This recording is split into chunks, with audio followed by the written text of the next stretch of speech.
Assalamualaikum warahmatullahi wabarakatuh.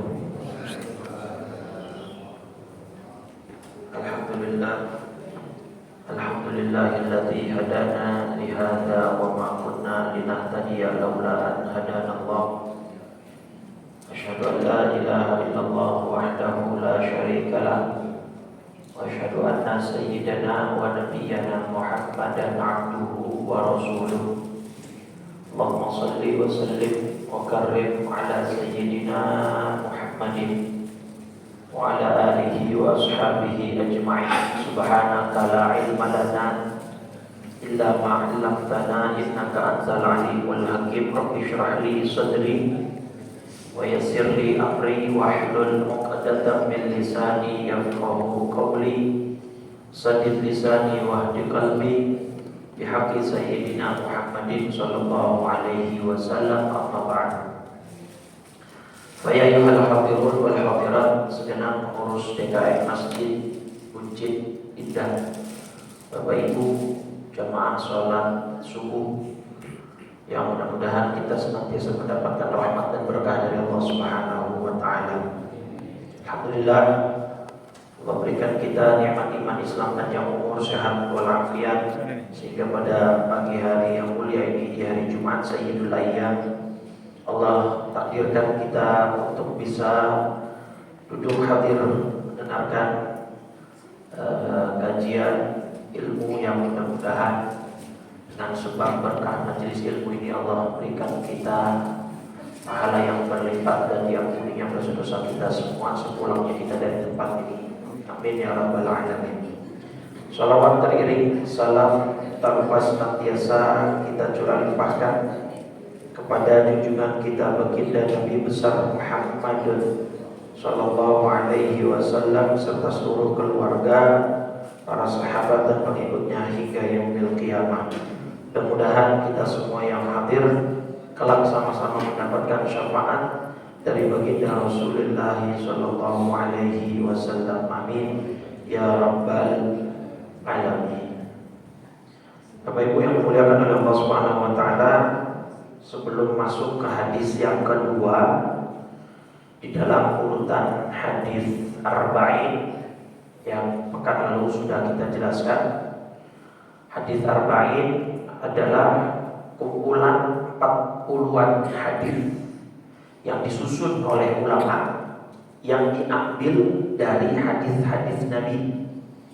Karena ada riwayat bahwa man hafidha arba'ina min ummati haditsan, siapa yang menghafal 40 hadis, ya siapa umatku yang menghafal 40 hadis, di antaranya kemarin apa?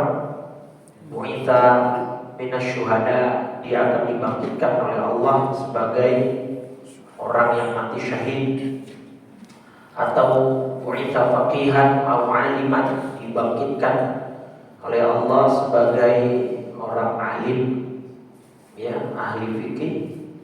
Dan yang paling dahsyat kemarin riwayatnya akan dipersilahkan untuk masuk ke dalam surga melalui pintu mana saja. Mudah-mudahan kita tergolong umat Nabi yang kelak mendapat kemuliaan tersebut. Harapannya dengan kita mengkaji hadis arba'in ini. Hadis pertama kemarin sudah kita bahas, yaitu secara umum hadis tentang urgensi niat.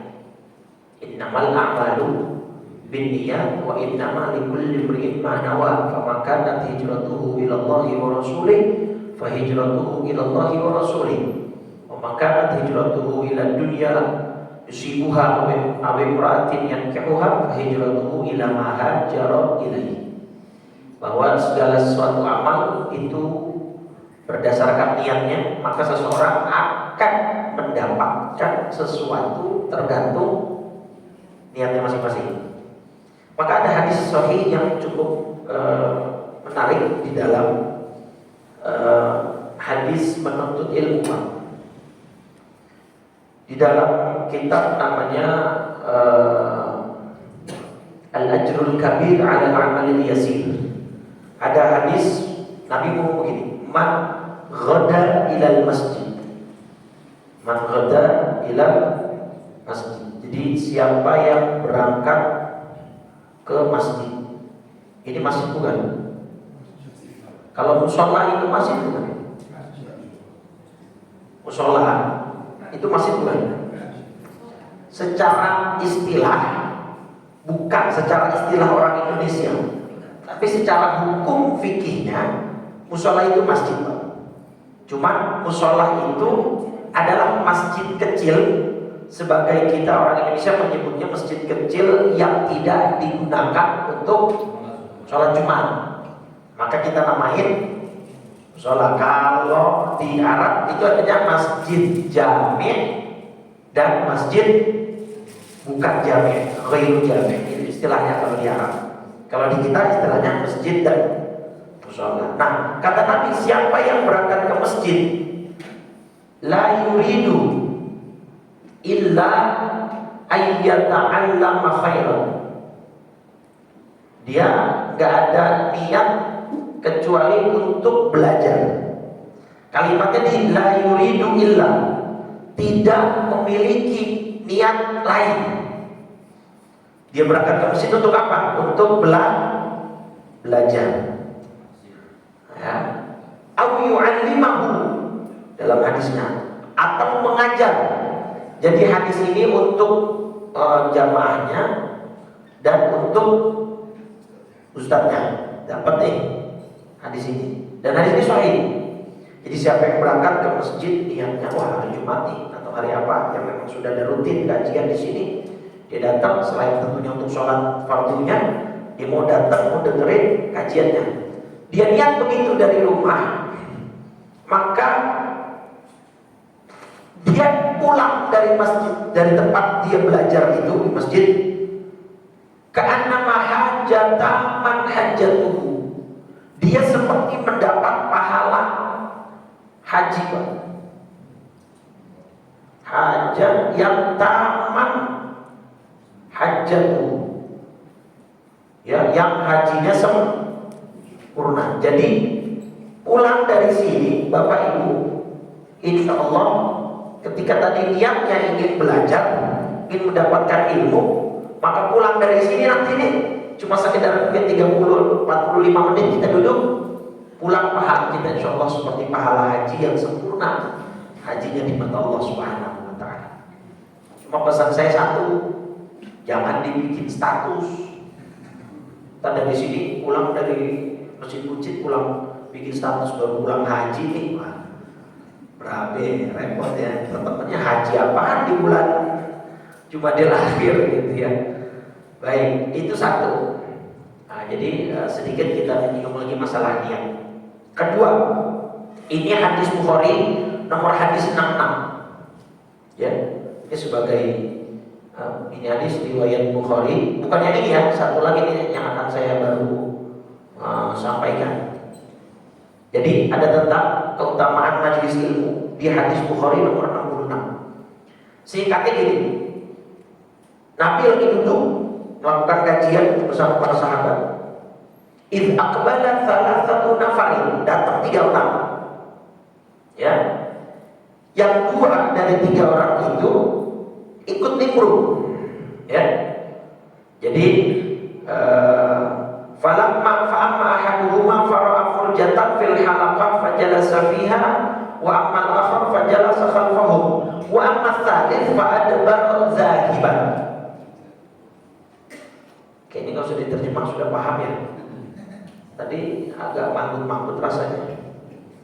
Bahasa Arab sepertinya sudah di luar kepala gitu ya. Tapi saking di luar kepalanya sampai gini Bu, Pak. Nabi lagi duduk majelis ilmu dengan para sahabat, datang 3 orang. Hadis Bukhari nomor 66 ya. Yang 2 ikut masuk gabung, yang 1 pergi. Ya. Falamma faragha Rasulullah SAW, setelah Nabi selesai, ya, Nabi bilang begini ke sahabat, ala ukhbirukum anin nafaris tsalatsa, maukah kalian aku beritahu tentang 3 orang tadi. Nah ini di majelis taklim, majelis ilmu ya, pengajian, fadilahnya luar biasa. Kata Nabi gini, nah yang Tadi kan datang berapa orang Pak? 3. Yang masuk 2, yang 1 pergi. Yang 2 masuk, satunya duduk di depan, satunya di belakang. Ya. Satunya di depan, satunya di belakang. Ini pada kumpul di sana semua. Pada angkat di sana Pak. Apa? Ada sandarannya. Baik. Tapi nggak apa-apa. Yang penting Bapak duduk, alhamdulillah, dan saya terima kasih. Soalnya kalau saya datang gak ada yang dengarkan, yang ada saya ngomong sendiri Pak. Begitu saya ngomong sendiri, terus security lewat, Ustaz udah lama begitu ngomong sendirian. Jadi terima kasih ya. Nah, yang 2 duduk, yang 2 masuk, 1 duduk di depan, 1 duduk di belakang, yang 3 pergi. Nah, kata Nabi, yang duduk di depan, fa'awa ilallah, fa'awahullah. Orang-orang yang duduk di depan ketika dia hadir dalam kajian ilmu, dia sejatinya mendekatkan dirinya kepada Allah, maka Allah akan mendekatkan zatnya kepada dia. Jadi kesimpulannya Pak, orang yang duduk di depan itu dekat dengan Allah. Kalau dekat dengan Allah, kira-kira urusan beres? Beres, minta dikasih, dosa diampuni insya Allah. Dan biasanya kalau duduk di depan cepat dipanggilnya. Kalau dekat dengan Allah cepat dipanggilnya. Bukan dipanggil ke sana Pak, tenang Pak. Ya. Maksudnya dekat dengan Allah berarti cepat dipanggilnya, dipanggil dalam rahmatnya, dipanggil untuk pergi haji ke Baitullahnya, ke baitnya. Kan bisa ya? Di sini sudah haji semua ya? Sudah semua? Ada yang belum? Nah, banyak kan sudah tapi ya. Yang belum saya doakan biar bisa berangkat. Yang sudah berangkat juga mudah-mudahan bisa balik lagi ya. Itu tempat satu-satunya yang mungkin kita nggak bosan-bosan untuk ke sana. Tapi bagi yang belum, itu saya pesan dan bisa di-sharing ke teman-temannya yang belum haji, dan apalagi sekarang mungkin agak naik ya. ONH sekarang terakhir ketuk palu DPR berapa? 59 ya. Sekitar itu kan, kemarin sebelumnya 49-an, sekarang naik hampir 50 lebih. Jangan pesimis Pak. Jangan sampai kemudian ada kata-kata, Ustaz saya kayaknya nggak mungkin berangkat deh. Ya. Kenapa? Kalau setiap hari aja saya makan cuma 3 T. Apa 3 T itu? Tahu, tempe, telur. Tambahan lagi terong sama tahu. Ustaz saya kayaknya nggak mungkin. Ingatkan kita Yasin hafal kan? Innama amruhu idza arada syai'an ayyaqula lahu kun fayakun. Kita sudah hafal itu semua. Saya punya cerita Pak. Jamaah saya ya di daerah Jakarta Timur, di daerah Buaran, ibu-ibu. Ya ibu-ibu mau pergi ngantar anaknya sekolah. Ustaz, saya punya cerita, saya mau sharing kepada Ustaz berbagi. Jadi saya mau ngantar anak saya sekolah SD pagi-pagi. Begitu mau nyebrang, serempet mobil. Ada mobil mewah sudah melaju kencang, serempet, keluarlah. Yang di balik kemudi itu ternyata anak muda, tampangnya parlente, bagus. Bu Haji, mohon maaf, saya nggak sengaja. Saya akan tanggung jawab penuh, kata si anak muda. Namun tidak hari ini, tidak sekarang, karena saya dikejar waktu, saya akan melakukan rapat penting.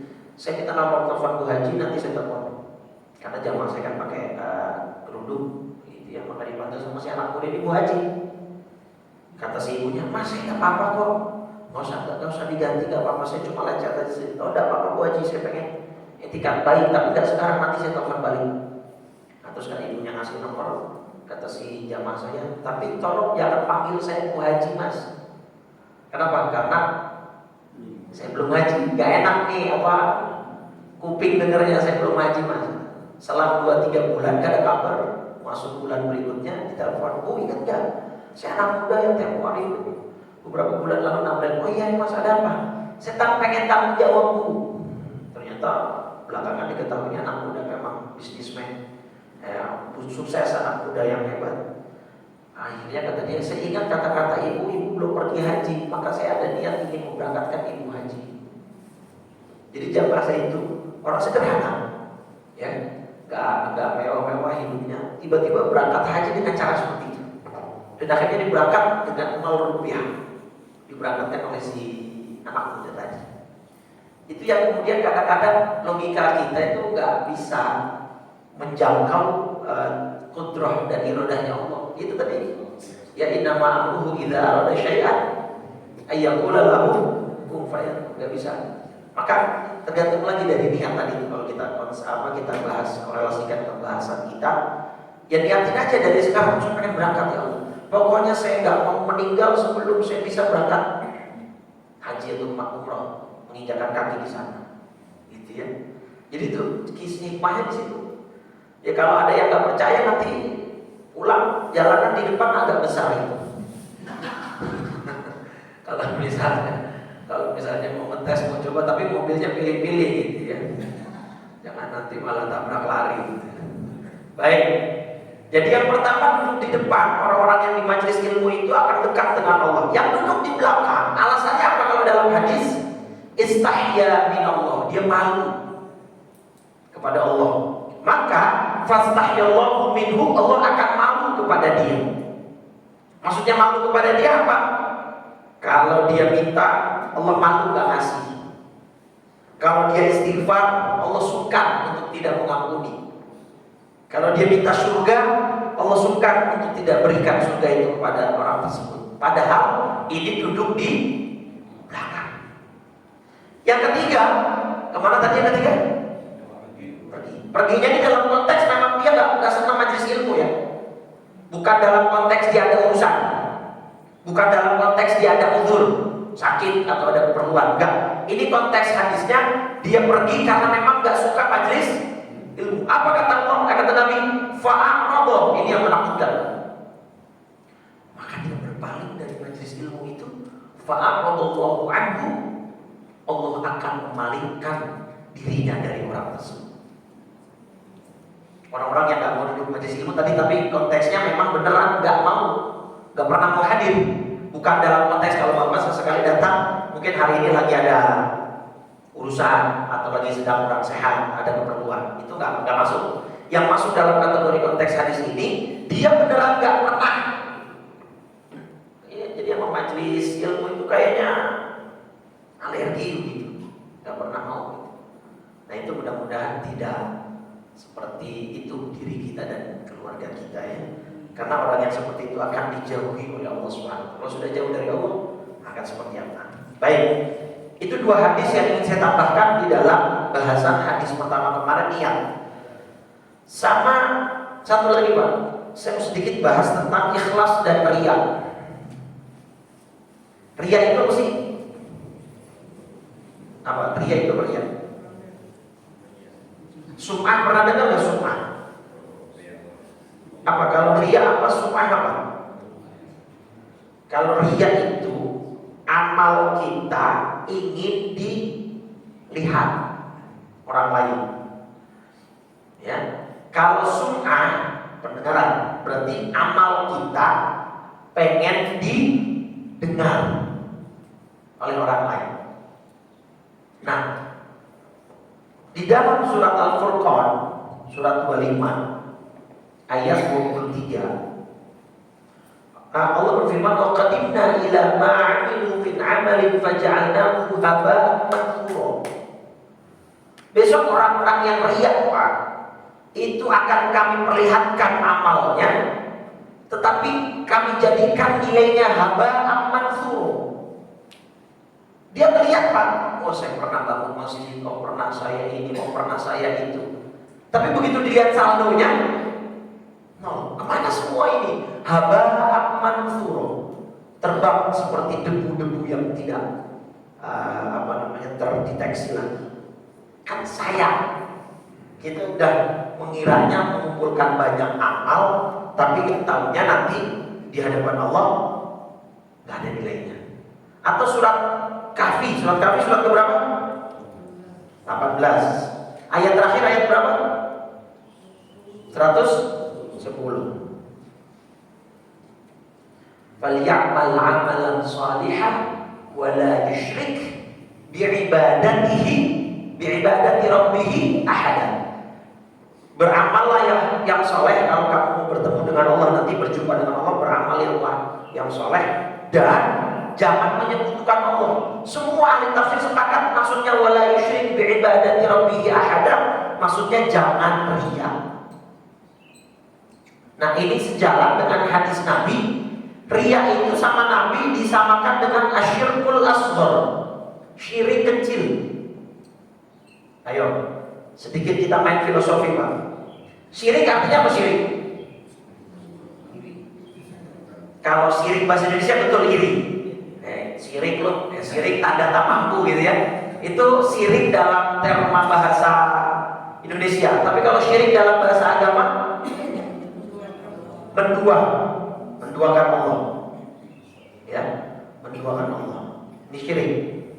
Misalnya dia sholat, Pak, tapi dia percaya ada zat lain yang mendatangkan manfaat atau mudarat.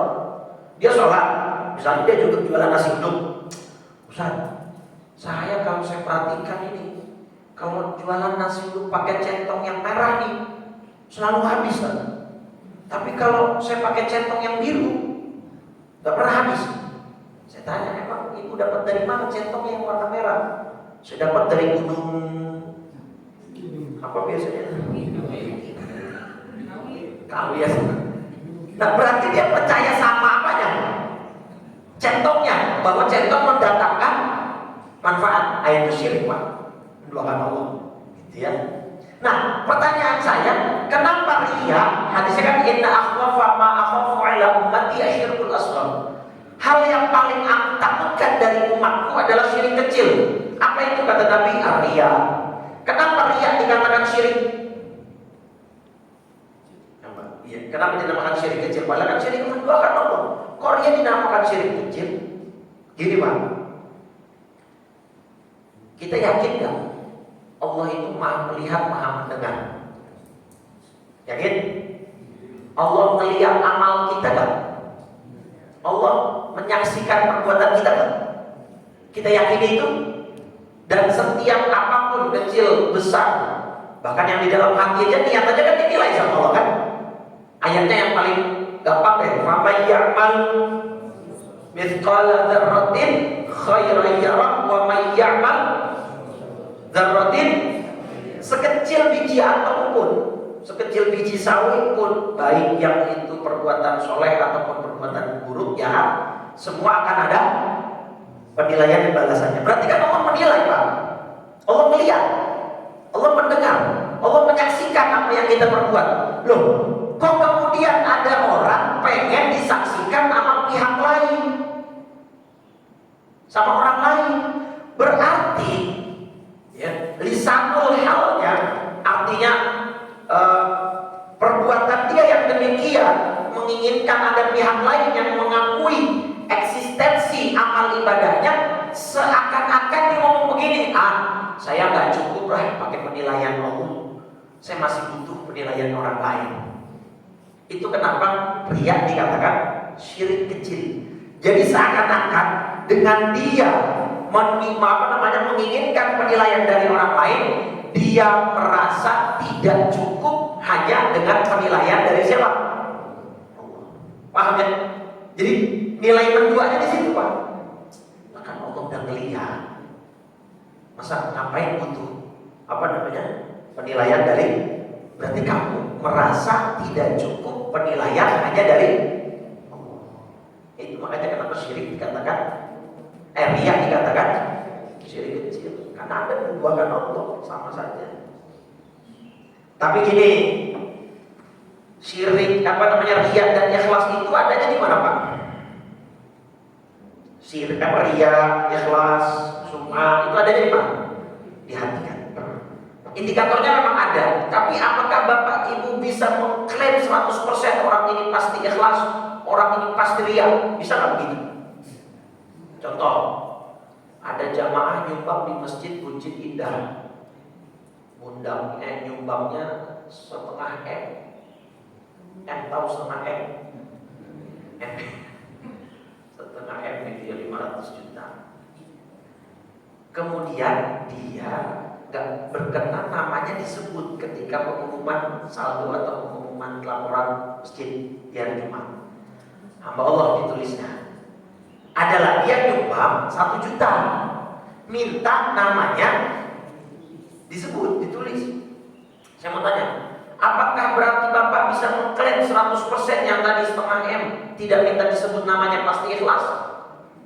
Atau sebaliknya, yang tadi hanya 1 juta dan namanya minta ditulis dan disebutkan ketika laporan diberikan atau dilaporkan kepada jamaah minta disebut namanya, apakah pasti ria? Gak bisa Pak, gak bisa. Boleh jadi yang 1 juta niatnya namanya disebutkan, ada niat terselubung. Makanya dia hadis niat itu kesana. Innamal a'malu. Boleh jadi dia niatnya apa? Dia punya menantu, punya gaji 2 digit, seorang manajer, tapi gak pernah nyumbang ke masjid misalnya. Sedangkan dia pensiunan, sudah gak punya income aktif, tetapi kok masih bisa nyumbang 1 juta. Jadi niatnya mau menyindir siapa? Menantunya misalnya kan bisa jadi begitu. Lah yang 500 juta tadi, walaupun dia minta disebut namanya, begitu dilaporkan hamba Allah 500 juta, itu yang senggol ada kata-kata tuh sedekah begitu, nggak usah pakai disebut namanya. Kalau yang tadi mah 1 juta minta disebut namanya nggak ikhlas itu yang begitu tuh hamba Allah padahal 500 juta tapi nggak minta disebut namanya. Ngomong-ngomong itu saya. Atau nggak mesti begitu. Ketika nanti ada orang-orang tahu bahwa yang 500 juta tadi yang tidak disebut namanya dia, kemudian dalam hati dia merasa gitu kan. Jadi tidak menjadi patokan. Kalau misalnya ada orang menyumbang ini dengan disebut namanya pasti tidak ikhlas, atau yang tidak disebut namanya pasti ikhlas, belum tentu. Semua itu adalah ranahnya hati. Ya bisa kita mengklaim orang. Poin saya maksudnya kemudian jangan mudah mencap orang lain dengan anggapan negatif. Itu loh maksud saya. Jangan gampang apa-apa ngomongin orang dengan omongan yang jelek. Hati-hati, lisan dijaga. Susah Pak jaga lisan. Makanya Nabi sampai ngomong, ini hadis Bukhari Pak, sahih. Ingat nih. Ada 2 hal yang kalau Bapak Ibu jamin, Nabi akan menjamin Bapak masuk surga. Ada yang tahu? Apa 2 hal yang itu yang saya maksud dalam hadis tadi? Ada 2 hal yang kalau Bapak Ibu jamin akan dijamin oleh Nabi masuk surga. Ada yang 2? Ada yang tahu? Yuk, kalau ada yang tahu nanti saya keluarin dompet. Lisan. Ya, lisan. Jadi bahasa hadisnya gini, man domina lima baina lihyataihi, ada 2 lubang. Jadi bahasanya 2 lubang. Yang kalau ini Bapak Ibu jaga, Allah jamin, Nabi jamin Bapak Ibu masuk surga. Pertama lubang ma baina lihyataihi, lubang yang di antara 2 rahang. Berarti apa? Mulut, lisan. Yang kedua lubang ma baina fakhidaihi, di antara 2 paha, kemaluan. 2 lubang ini Anda jaga, maksudnya Anda jamin apa? Anda jamin tidak lakukan dosa dengan 2 ini. Ya kemaluan berarti dijaga dari zina, dari perilaku menyimpang dan lain sebagainya. Itu insya Allah kita semua sudah terjaga dan mudah-mudahan selalu Allah jaga. Lisan ini yang berat, betul nggak? Lisan itu kadang-kadang nggak terasa Pak. Yang ghibah, yang namimah, yang ngejelekin orang, ini yang kadang-kadang. Jadi saya punya campaign begini. Kita yang sering duduk di majelis ilmu itu harus punya identity yang membedakan kita dengan orang lain. Identitas kita harus kuat. Gini, kita sebagai objek itu gak akan pernah lepas dari omongan orang. Betul gak? Cuman kita sebagai subjek jangan pernah ngomongin orang, itu maksud saya. Kalau kita dari omongan orang gak akan pernah lepas. Ada seorang anak muda tanya sama gurunya, guru saya mau tinggal di satu daerah yang tetangga saya nggak ngomongin saya. Ada nggak? Ada. Sini, dibawa ke tengah kuburan. Kata gurunya, nih tinggal di sini, tetangga kamu pasti diam semua. Artinya selama kita hidup sosial bermasyarakat, pasti omongan itu akan ada saja. Salah aja dah kita kadang-kadang di mata orang. Dulu saya baru pulang dari US, dari Yaman, dari US itu kurus saya Pak. Begitu saya ngajar, saya ngisi kajian, banyak jamaah yang mencoba memberi masukan, Ustaz jangan kekurusan, mungkin sedikit. Sekarang saya udah ada gemuk nih dibandingkan dulu. Ada lagi yang ngomong, Ustaz jangan kegedean, jelek. Jadi kita gak akan pernah benar di mata orang yang memang punya penyakit hati gitu. Ada orang bikin acara dagingnya kekecilan, bikin hajatan nih, dagingnya kekecilan, diomongin gak sama orang itu? Tapi kecil banget kayak kacang pilus, diomongin kan? Terbesok kegedean, dagingnya alot, keras digigitnya, diomongin lagi kan? Diomongin lagi. Ada pernikahan, laki-lakinya jelek, istrinya cantik, diomongin kan? Cowoknya pakai pelet kali ini ya, nggak akan pernah selesai. Ya, maka maksud saya sebagai objek kita itu nggak akan pernah lepas dari omongan orang, tapi sebagai subjek jaga diri kita untuk tidak membicarakan keburukan orang lain. Baik, itu hadis pertama ya, sudah kita sempurnakan dengan 2 hadis tadi. Siapa yang berangkat ke masjid niatnya untuk belajar atau mengajar, maka pulang dia mendapatkan pahala seperti pahala haji yang sempurna. Hadis yang kedua tadi Bukhari nomor 66, bahwa orang yang duduk di majelis ilmu yang di depan akan dekat dengan Allah, yang duduk di belakang akan mendapatkan kemuliaan Allah sungkan kepada dia. Kalau dia minta tidak diberikan, dia berdoa tidak dikabulkan, maka jangan sampai jadi yang ketiga, orang-orang yang berpaling dari majelis ilmu, maka Allah akan berpaling dari orang tersebut. Nauzubillah min dzalik. Nah, terus yang kedua poinnya tentang masih hadis yang pertama, jadikanlah amal kita amal yang ikhlas karena Allah. Ya, jangan. Makanya kan di antara 7 golongan yang besok dapat naungan di padang mahsyar, Pak. Yang besok dapat naungan di padang mahsyar itu ada 7 golongan. Ingat hadisnya? Ada yang tahu 7 golongan itu? Jadi ada 7 golongan yang besok mendapatkan naungan di padang mahsyar saat tidak ada naungan. Kan matahari ketika di padang mahsyar posisinya gimana? Di mana? Sejengkal di mana? Di atas kepala. Kita pakai pakaian? Posisi kita berpakaian? Tidak. Kita telanjang. Kita tidak mengenakan sehelai daun benang. Nah, itu ada 7 golongan yang besok dalam kepanasan. Di saat yang nanti kepanasan, salah satunya apa? Allazi anfaqa biyaminihi wa lam ta'lam shimaluhu. Orang yang berinfak sedekah dengan tangan kanan tanpa diketahui tangan kiri. Maksudnya apa? Yaitu bersedekah dengan cara ikhlas, ya, dengan cara kita tidak ingin ditampakkan. Tapi kalau memang kalau memang dia bersedekah inginnya terang-terangan, boleh nggak? Sedekah terang-terangan boleh nggak?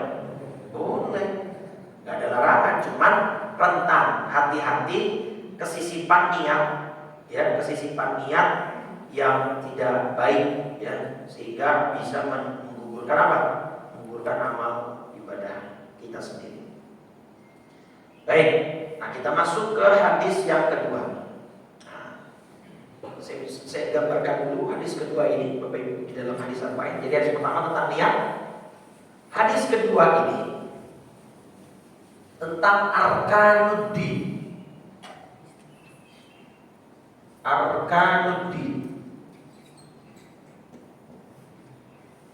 Ya, arkanuddin. Apa rukun agama?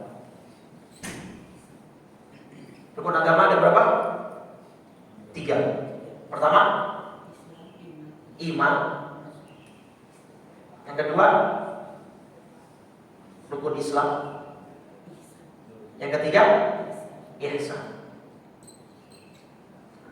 Ini dia. Rukun iman ada berapa?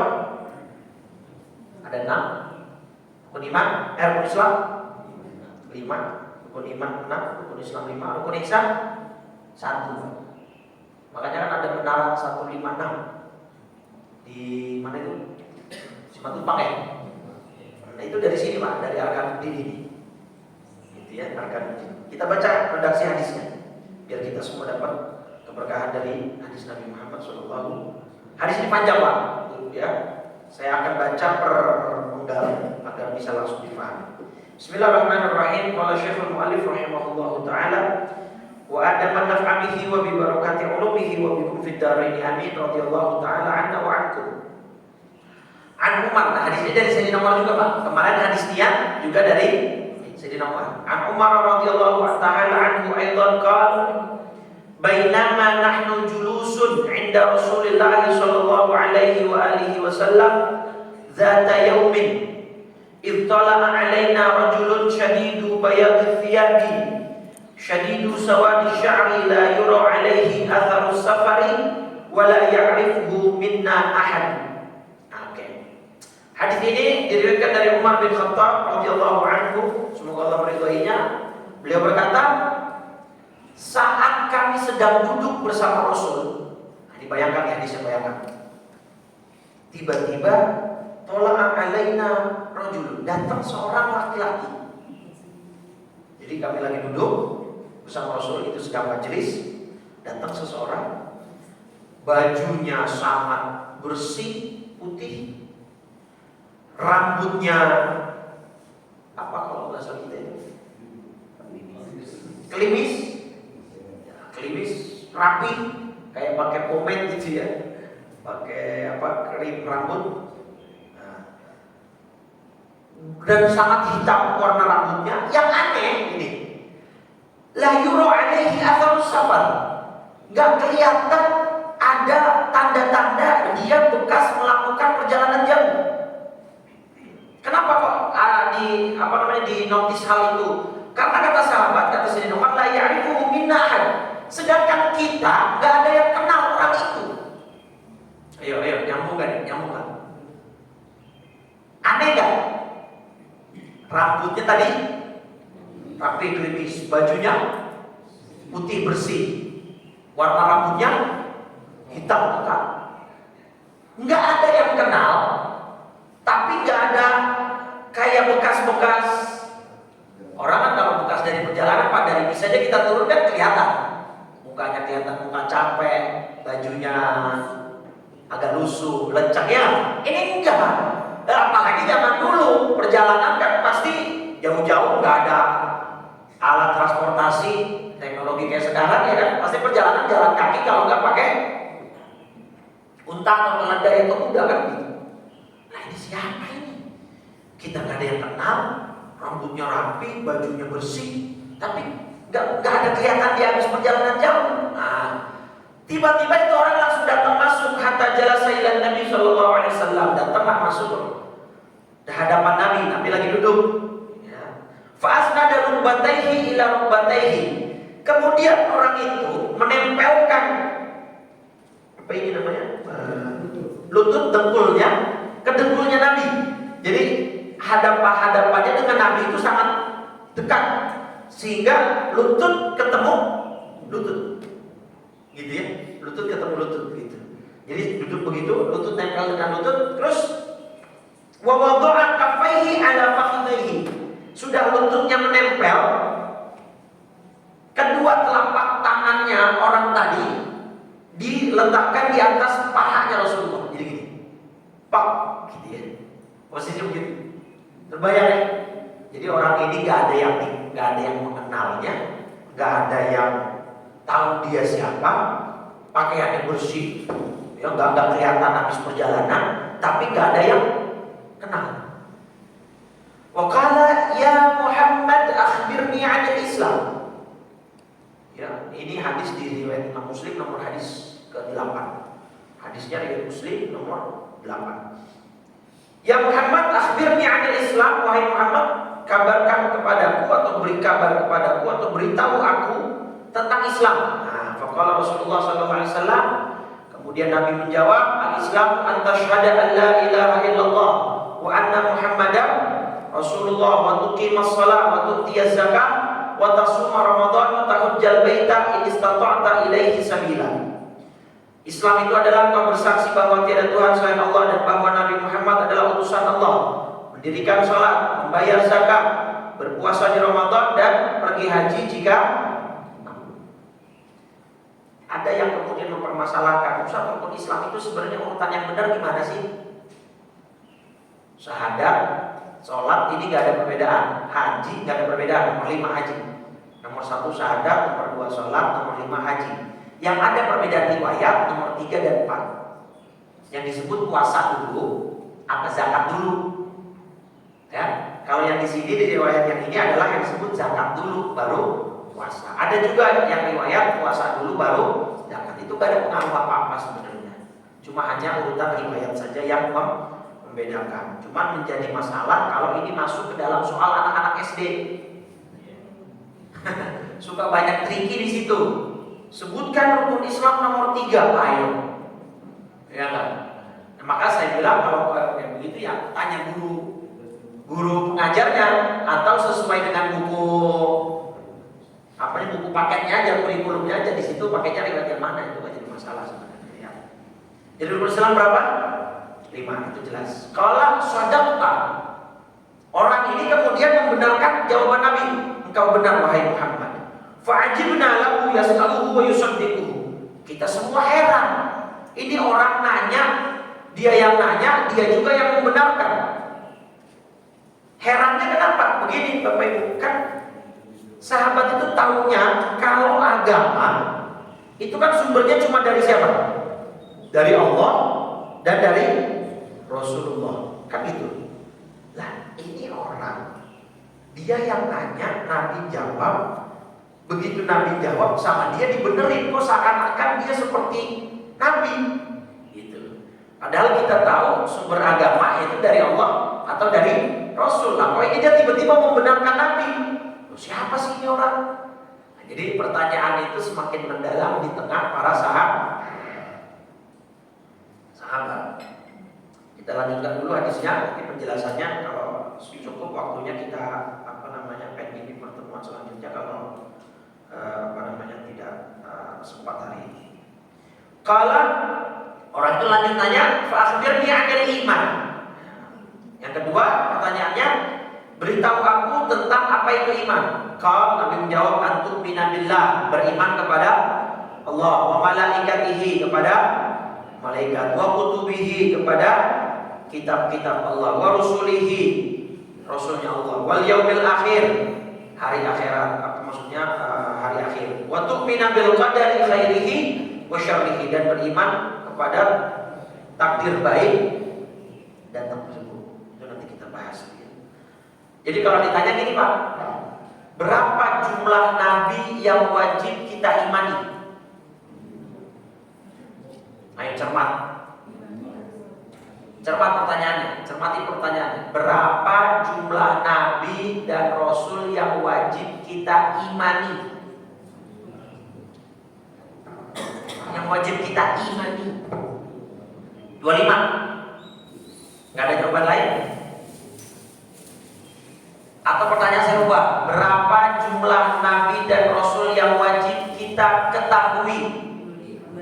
Nah, kalau itu 25. Kalau pertanyaannya, berapa jumlah nabi dan rasul yang wajib kita imani?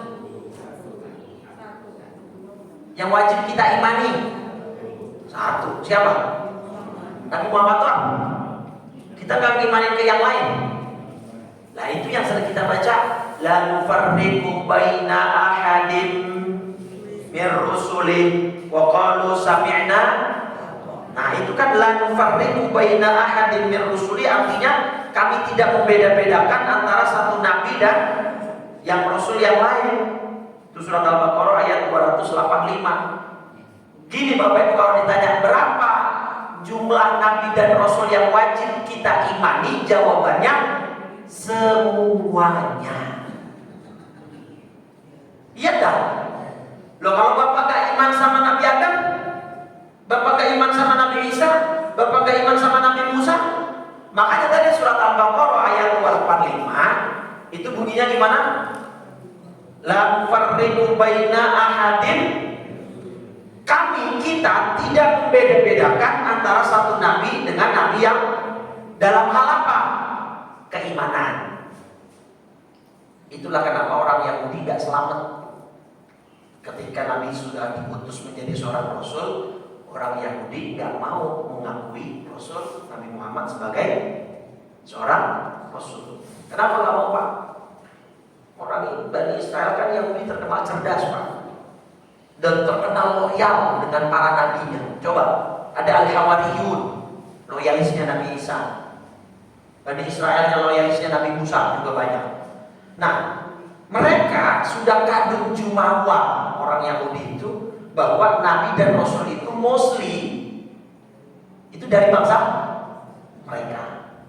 Mereka udah tahu di kitab Tauratnya, di kitab Injilnya mereka itu udah paham bahwa nanti akan ada Nabi akhir. Mereka terlalu GR, terlalu overconfident.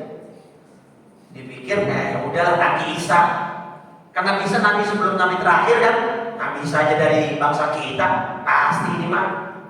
Yang terakhir juga dari, nggak tahunya keluarnya dari bangsa Arab, yang notabene saat itu bangsa Arab. Apa bangsa Arab sebelum kedatangan Nabi disebutnya bangsa Arab? Jahiliyah, terbelakangan dalam hal thaqafah kebudayaan, dalam hal pendidikan dan lain sebagainya. Makanya anak perempuan aja sampai diapain? Bunuh hidup-hidup. Wa idzal mau'udatu su'ilat bi ayyi dzambin qutilat. Nanti orang-orang yang anak-anak perempuan yang dibunuh, mereka akan komplain kepada Allah, ya Allah salah apa sih kami? Kok perempuan ini kami dibunuh? Kenapa motivasinya orang Arab untuk bunuh anak perempuan? Karena dalam mindset mereka, anak perempuan itu nggak bisa menghasilkan uang, bisanya cuma ngabisin uang. Itu zaman dulu bu, mindset orang zaman dulu. Perempuan nggak bisa menghasilkan uang, adanya bisanya menghabiskan uang. Kata orang Arab mindsetnya, makanya mereka membunuh. Kalau orang laki kan enggak, anak laki-laki, gitu ya. Nah begitu Nabi terakhir dari bangsa Arab, mereka nggak mau diklaim, mereka nggak mau mengakui, ya kan? Makanya bangsa Yahudi itu tidak selamat bagi mereka yang memang hidup setelah Nabi diutus. Tapi kalau kita wajib mengimani Nabi semua. Jadi kalau ditanya berapa jumlah Nabi dan Rasul yang wajib kita imani, jawabannya semua. Berapa jumlah Nabi dan Rasul? Dalam suatu riwayat ada Nabi mengatakan 124.000 jumlah Nabi dan Rasul. Di antara 124.000 ini 315 atau 313-nya seorang Rasul. Apa beda Nabi dengan Rasul? Coba kalau dari kata-katanya sebenarnya bisa beda, udah bisa kecil. Rasul itu utusan. Berarti bedanya di mana? Nabi itu nggak punya umat, nggak ada risalah. Nah, Rasul membawa risalah itu apa? Pesan. Jadi kalau Rasul itu membawa pesan untuk disampaikan kepada umat. Kalau Nabi enggak, untuk dirinya dan keluarganya saja. Nah, Rasul jumlahnya hanya 313 atau 315 dari 124.000 total. Kalau malaikat lebih banyak lagi. Nah, kalau ditanya berapa jumlah malaikat yang wajib kita imani? Semua. Malaikat Allah banyak kan? Ada yang malaikat jaga langit, itu wajib kita imani bahwa itu adalah malaikat-malaikatnya Allah. Tapi berapa yang wajib diketahui? Nah itu beda tuh pertanyaannya. Paham ya? Coba ulang. Berapa jumlah Nabi dan Rasul yang wajib kita imani? Semuanya. Tapi yang wajib kita ketahui 25. Itu pun 25 kalau saya suruh urutin dari awal sampai akhir juga belepotan kayaknya. Apa enggak? Adam, Idris, Nuh, coba sampai Nabi Muhammad urutan. Belepotan kan? Mungkin ketukar-ketukar gitu maksud saya. Tapi seenggaknya gini, kalau ibu bapak ditanya, ini nama Nabi bukan? Iya, jadi bapak tahu gitu. Coba saya tes. Yusuf, Nabi bukan? Zakaria, Ilyas, Ilyasa, Yusha. Nah, Yusha itu Nabi, tapi nggak masuk dari 25 yang wajib kita ketahui. Idris, Nuh, Syith. Nah, Syith itu anaknya, putranya Nabi Adam. Ya, Nabi juga, tapi nggak wajib kita ketahui. Yunus, Israel. Jangan ketukar gitu ya. Nah, nanti kita akan kita bahas lebih dalam. Jadi iman itu ya 6. Fa akhirnya ini kita selesaikan dulu redaksi hadisnya. Yang ketiga, rukun agama ihsan. Apa itu ihsan? Nabi menjawab, anta'budallaha ka'annaka tarahu. Engkau beribadah kepada Allah seakan-akan engkau dapat melihatnya. Fa illam takun tarahu, kalau kamu belum mampu untuk merasakan bahwa engkau bisa melihat Allah, fa innahu yaraka, maka yakini kalau engkau belum bisa menghadirkan Allah, maka yakini dalam hatimu Allah melihat. Itu ya, Allah menilai, Allah menyaksikan. Nah, terus yang keempat, fa'akhbirni anis sa'ah. Nah, pertanyaan keempat tentang hari kiamat, Pak. Makanya ada seorang ulama belum lama meninggal dari kota Aden di Yaman, namanya Sayyid Ali Al-Masyhur. Beliau meyakini rukun agama bukan 3 tapi 4, yaitu ilmu tentang hari kiamat. Tapi yang disepakati ulama 3, iman, Islam, iman dengan Nah, tapi di hadis ini ada yang keempat, yaitu tentang ilmu tentang hari kiamat. Jadi kita harus tahu apa tanda-tandanya, apa ciri-cirinya, bagaimana cara menghindari fitnah akhir zamannya dan seterusnya. Nah, Nabi ditanya, fa'akhbirni anis sa'ah. Beritahu aku dong tentang hari kiamat. Apa jawab Nabi? Mal mas'ulu anha bi'a'lama minas sa'il. Yang ditanya dan yang bertanya sama-sama tidak tahu. Artinya Nabi pun tidak tahu. Oke, terus kata malaikat, kata si yang nanya ini, fa'akhbirni an amaratiha. Kalau begitu kasih tahu tandanya saja. Apa? Antaridal amatu rabbataha wa antaral ufatal muratal alata ri'a asya'i yatatawaluna fil bunyan. Disebutkan oleh Nabi, kalau begitu tandanya saja deh ya Rasul. Ada 2. Nanti akan kita bahas panjang insyaallah di pertemuan selanjutnya. Antaridal amatu rabbataha. Tanda pertama hari kiamat, seorang budak akan melahirkan raja, akan melahirkan tuan. Nanti bagaimana penjelasannya. Yang kedua, engkau akan melihat orang yang dulunya nyeker, gak punya sendal, gak punya baju, yang suka minta-minta, tapi ntar di akhir zaman ya tatawaluna fil bunyan. Mereka berlomba-lomba dalam pembangunan fisik bangunan. Kalau dalam riwayat yang lain ada yang menafsirkan siapa yang dimaksud dalam tanda ini? Humul Arab, bangsa Arab. Dulu kan bangsa Arab pengembala kambing, keterbelakangan begitu mereka nemu minyak. Dan sampai sekarang kan kita lihat di Qatar, di Dubai bagaimana pembangunan. Itu diantara penafsirannya. Tsumman talaqa falabithtu maliyan. Kemudian orang itu pergi. Kemudian Nabi nanya, ya Umar, atadri manis sa'il? Wahai Umar, tahu gak tadi siapa yang nanya-nanya? Qultu, Sayyidina Umar jawab, Allahu wa rasuluhu a'lam, hanya Allah dan Rasulnya yang tahu. Qal, Nabi menjawab, fa innahu Jibril, dia itu tadi malaikat Jibril, atakum yu'allimukum dinakum, dia datang untuk mengajarkan kalian urusan agama kalian. Nah, ini riwayat Muslim, rawahu Muslimun, hadis nomor 8 di Sahih Muslim. Nah, jadi hadis kedua ini ya kesimpulannya tentang rukun agama ada 3, Islam, rukun Islam ada 5, rukun iman ada 6, kemudian rukun ihsan ada 1, dan ditambah lagi dengan pertanyaan yang keempat tentang hari kiamat. Nabi menjawab dengan tidak tahu. Kemudian ditanya tentang tanda-tandanya, Nabi sebutkan 2 tandanya, yaitu pertama seorang budak akan melahirkan tuannya atau rajanya. Yang kedua penjelasannya nanti insyaallah. Yang kedua, engkau akan melihat orang yang dulunya tidak punya pakaian, tidak punya sendal, namun di akhir zaman akan berlomba-lomba dalam pembangunan. Ya, dalam pembangunan. Nah, kemudian Nabi mengatakan bahwa itu barusan yang datang adalah malaikat Jibril alaihissalam, menyamar sebagai manusia, makanya tidak ada yang kenal. Tadi kan bajunya bersih rapi, rambutnya hitam klimis, tidak seperti orang sedang berpergian jauh. Ya. Baik, sudah pukul 5.48, 49. Sampai sini ada pertanyaan Bapak Ibu? Tidak ada? Baik. Kalau tidak ada, kita cukupkan sampai di sini. Mudah-mudahan tadi lanjutan dari hadis niat, kita bisa lebih aware lagi terhadap niat kita dalam beribadah. Mudah-mudahan Allah tuluskan niat kita. Apa dalam surat Al-Baqarah?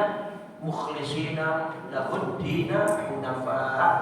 yuqimus sholata wa yutuz zakata wa dzalika dinul qayyimah. Jadi jadilah orang-orang yang ikhlas karena Allah, dan dengan itu mudah-mudahan ibadah kita bernilai dan berpahala. Tidak menjadi seperti yang Allah sebutkan dalam surat Al-Furqan tadi, surat 25 ayat 23, haba'an manthura. Orang-orang yang riya, yang sum'ah, yang ingin dipuji, amal ibadahnya dijadikan seperti debu yang berterbangan, yang tidak bernilai di mata Allah Subhanahu wa taala. Mudah-mudahan kita tidak demikian, sehingga tidak ada yang sia-sia dari amal ibadah kita. Terus yang kedua, hadirilah terus majelis-majelis ilmu, kajian ilmu di mana saja, terutama di masjid. Karena tadi keterangannya hadisnya, siapa yang berangkat ke masjid untuk belajar dan mengajar, insya Allah pulang dia seperti mendapat pahala haji yang sempurna di mata Allah Subhanahu wa taala. Dan hadis kedua sudah kita baca, hadisnya tentang rukun agama, penjelasan lengkapnya insya Allah kalau nanti Allah beri pertemuan kita di pertemuan berikutnya, insya Allah kita bahas lebih dalam lagi tentang masing-masing rukun Islam, rukun iman dan ihsan serta hari kiamat. Mudah-mudahan Allah panjangkan umur kita dalam keadaan sehat dan taat kepada Allah Subhanahu wa taala, dan Allah berikan kita kemampuan untuk istiqomah di jalannya. Amin ya rabbal alamin. Baik, kalau tidak ada pertanyaan, kita tutup dengan kalimat tauhid 3 kali dan doa kafaratul majlis, dengan harapan mudah-mudahan kita semua pada akhirnya wafat dalam keadaan husnul khatimah. Afdalu ma qultuhu ana wan nabiyuna min qabli la ilaha illallah la ilaha illallah la ilaha illallah Muhammadur Rasulullah sallallahu alaihi wasallam, kalimatu haqqin 'alaiha nahya وعليها نموت وبها نبعث إن شاء الله تعالى من الآمنين. اللهم إنا نسألك حسن الخاتمة ونعوذ بك من شر العاقبة وسوء الخاتمة. اللهم إنا نعوذ بك من علم لا ينفع ومن قلب لا يخشع ومن نفس لا تشبع ومن دعوة لا يستجاب لها. اللهم آت نفوسنا تقواها وزكها أنت خير من زكاها أنت وليها ومولاها برحمتك يا أرحم الراحمين. ربنا آتنا في الدنيا حسنة وفي الآخرة حسنة وقنا عذاب النار. وصلى الله على سيدنا محمد وعلى آله وصحبه وسلم بفضل سبحان ربك رب العزة عما يصفون وسلام على المرسلين والحمد لله رب العالمين. سبحانك اللهم وبحمدك أشهد أن لا إله إلا أنت أستغفرك وأتوب إليك. Wassalamualaikum warahmatullahi wabarakatuh.